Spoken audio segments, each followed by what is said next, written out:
முதல்ல வந்து இந்த டீமுக்கு தகுந்த மாதிரி டியூன் பண்ணிட்டு முதல்ல ஜாலியாக பேசிட்டு அதுக்கப்புறம் நிறைய உத்தம வில்லன்கள் வாழ்க்கையில் நிறைய வருவாங்க. அதெல்லாம் கடந்து நம்ம வந்து லைஃப்பில் வந்து ஜெயிக்கணும்னா இந்த மனசோட நீங்கள் என்றைக்குமே இருக்கணும். இதை விட தாண்டின சோதனைலாம் நான் மீட் பண்ணியிருக்கேன். ஜிக்கு பிறகு தான் சண்டைக்கோழி, ரன்னு அவ்வளோ பெரிய ஹிட்டு கொடுத்த பிறகு அவ்வளோ பெரிய ஃப்ளாப் கொடுத்தேன். பீமாவுக்கு பிறகு தான் பையா, எல்லாத்தையும் எதை வேணுமா விற்க நான் ரெடியாக இருப்பேன். வித்துட்டு கூட அந்த படத்தை ரிலீஸ் பண்ணுவேன். அதுக்கப்புறமா நான் நிற்போம், இந்த படம் வரும். என்ன குறித்த நேரத்தில் ஆடியோ ரிலீஸ் ஆகிற மாதிரி குறித்த நேரத்தில் அந்த படம் ரிலீஸ் ஆகும். சுற்றி பார்க்கறதுக்கும் கொஞ்சம் நிதானமாக விளையாடுறதுக்கும் இது வரைக்கும் நடந்தது ஃபர்ஸ்ட் ஹாப், இன்னுமே செகண்ட் ஹாப். என்னுடைய ஃபர்ஸ்ட் ஹாப் முடிஞ்சிருக்கு. நான் ஒரு சில விஷயம் சொல்லணும், அதை பற்றி கடைசியாக பேசலான்னு இருக்கேன். முதல்ல வந்து இந்த டீமுக்கு தகுந்த மாதிரி டியூன் பண்ணிட்டு முதல்ல ஜாலியாக பேசிட்டு அதுக்கப்புறம் எமோஷன் ஆகாமல் இந்த கதை வந்து கேட்டு முடித்தோடனே சேம் கும்கி பண்ணும்போது கும்கி படம் பார்க்குறதுக்கு முன்னாடியே மைனாவுடைய டிசைன்ஸு அந்த படம் வந்து வருங்கிற நம்பிக்கையில் தான் பிரபுசாலமாக நான் கமிட் பண்ணேன். அதுக்கு பிறகு அந்த படம் மிகப்பெரிய சேம் இமான் யோபாரதி கூட்டணியில் அவ்வளோ பெரிய ஹிட் ஆச்சு. அதே மாதிரி இந்த படமும் வருத்தப்படவாளி சங்கம் வர்றதுக்கு முன்னாடியே வந்து அவரை கமிட் பண்ணியாச்சு ஒன்றாமல். கதை கேட்ட உடனே எனக்கு வந்து என்னென்னா, ஒன்றாமட்ட வந்து ஒரு நல்ல ஒரு ஈஸியாக தேட்ரு மூடுக்கு ஒரு ஃப்ளோ இருக்குது. எனக்கு என்னென்னா அதை பாதுகாத்து வைக்கணும். ஏன்னா இந்த சினிமாவில் வந்து என்னென்னா, நம்ம முத வந்தப்போ ஒரு மனசோட ரொம்ப எல்லாமே பாசிட்டிவான ஒரு மனிதர்களாக கண்ணில் தெரிகிற அந்த காலகட்டம் இருக்குல்ல, இப்போவே நீங்கள் செய்ய வேண்டிய நல்ல காரியங்கள் எல்லாமே செஞ்சு முடிச்சிருங்க. ஏன்னா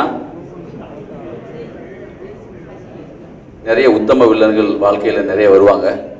அதெல்லாம் கடந்து நம்ம வந்து லைஃப்பில் வந்து ஜெயிக்கணும்னா இந்த மனசோட நீங்கள் என்றைக்குமே இருக்கணும். பிரச்சனையை பற்றி ஒரு விஷயம் சொல்லிடுறேன், எமோஷன் ஆகாமல் சொல்லணும்னு நினைக்கிறேன். இல்லை லைட்டாக இருக்கிற லெவலுக்கு என்னென்னா, என்ன நம்பிக்கையில் சென்னை கிளம்பி வந்தோம், என்ன ஆதாரம் இருந்துச்சு.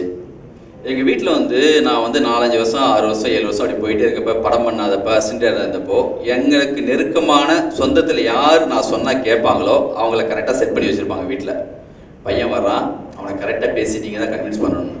நான் ஊருக்கு போனோடனே அவர் கரெக்டாக நான் கிளம்புறதுக்கு முன்னாடி வந்துட்டு, தம்பி ஒரு நிமிஷம் பேசணும்னு சொல்லி பேசுவார். பேர் இருக்கு அந்த சினிமாவில், எல்லாருமே வந்துடுறான். தம்பி அண்ணங்களாம் கடை வச்சுருக்காங்க, நீங்களும் ஒரு இதாக கடை வச்சுக்கலாம், கல்யாணம் பண்ணலாம், ஏன் இந்த சினிமா இனிமேல் போய் சுற்றிட்டு இருக்கீங்க, அதெல்லாம் தூக்கி போடுங்க தம்பின்னு சொல்லி ரொம்ப கன்வின்ஸ் பண்ண ட்ரை பண்ணுவார். நான் சொல்லுவேன், நெச்ச பேரில் யாராவது ஒருத்தர் தான் வரான்னு சொன்னீங்கல்ல, அது நான் தான்.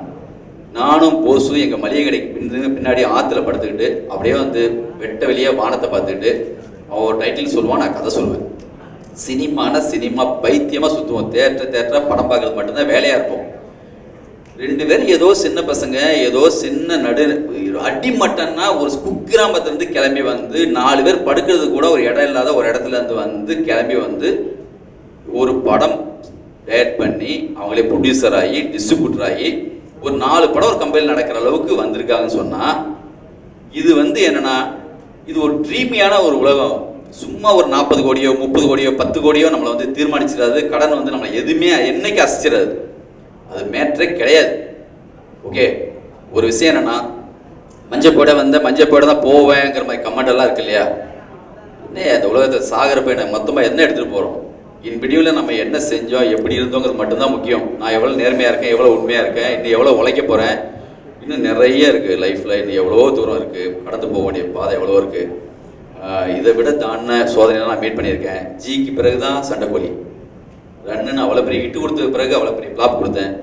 பீமாவுக்கு பிறகு தான் பையா, 2 படம் கம்பெனியில் எடுத்து சரியாக ஒர்க் அவுட் ஆகலை, தீபாவளியும் பட்டாளமும். அதுக்கப்புறம் நானே ப்ரொடியூஸ் பண்ணி நானே டைரக்ட் பண்ண படம் தான் பையா. அப்போ என்டி ஸ்டுடியோவில் வந்து நிதின் தேசாய் ஸ்டுடியோவில் ஷூட் பண்ணும்போது ஜூனியர் ஆர்டிஸ்ட்டுக்கு சம்பளம் தரலன்னு சொல்லி எல்லாமே மொத்தமாக கிளம்புறேன்னு சொல்லி கிளம்புறாங்க. அப்பயும் டோட்டலாக யாருக்கும் அவ்வளோ 1000 பிரச்சனை அப்போ எனக்கு இருந்துச்சு. அதையும் தாண்டி தான் அந்த படம் நான் அப்போ எடுத்தேன். கடந்த ஒவ்வொரு இடத்துலையும் வந்து சேர்ந்துட்டுருக்கோம். இன்னும் நிறைய இந்த படம் வருமா வராதா, ரஜினியா எம்ஜிஆரான்னு கேட்டால் நான் ரஜினின்னு நினச்சேன், நீங்கள் எம்ஜிஆர்னு சொன்னீங்கன்னா அதை விட பெரிய ஆளாக்குறீங்க நீங்கள் அவரை, எங்களை. இந்த படம் வரும், என்ன குறித்த நேரத்தில் ஆடியோ ரிலீஸ் ஆகிற மாதிரி குறித்த நேரத்தில் அந்த படம் ரிலீஸ் ஆகும். அதுக்கு நான் சொன்னேன், நான் வெறுமனே சூப்பர் குட்டில் கமிட் ஆகும்போது ஒரு 8 கட்டு ரூமில் உட்காந்து ஆனந்த கதை பேசணும். டிராஃபிக் ஜாமில் ரூம் கூட எனக்கு கிடையாம அபிபுல்லா ரோட்டில் மாடியில் உட்காந்து ரன் கதையை ஒரே வாரத்தில் பேசி முடித்தோம். உண்மையாக உழைக்கிறவங்களுக்கும் நேர்மையாக இருக்கிறவங்களுக்கும் என்றைக்குமே வந்து சின்னதாக வரும். எனக்கு இந்த சோதனை வந்து பெரிய சந்தோஷம். ஏன்னா இது வந்து நல்லவன் யார், கெட்டவன் யார், நம்ம பக்கத்தில் கூடவே நிற்கிறவங்க யார், நிஜமானவங்க யார், அப்படியே வந்து மாய மொத்த சினிமாவும் ஒன்று, எல்லாருமே நல்லவங்க, இந்த உலகத்தில் வந்து நம்மள மாதிரி தான் எல்லாமே இருப்பாங்கன்னு நினச்சிருந்தப்போ சுற்றி பார்க்குறதுக்கும் கொஞ்சம் நிதானமாக விளையாடுறதுக்கும் இது வரைக்கும் நடந்தது ஃபர்ஸ்ட் ஸ்டாப், இன்னுமே செகண்ட் ஹாப். என்னுடைய ஃபர்ஸ்ட் ஹாப் முடிஞ்சிருக்கு.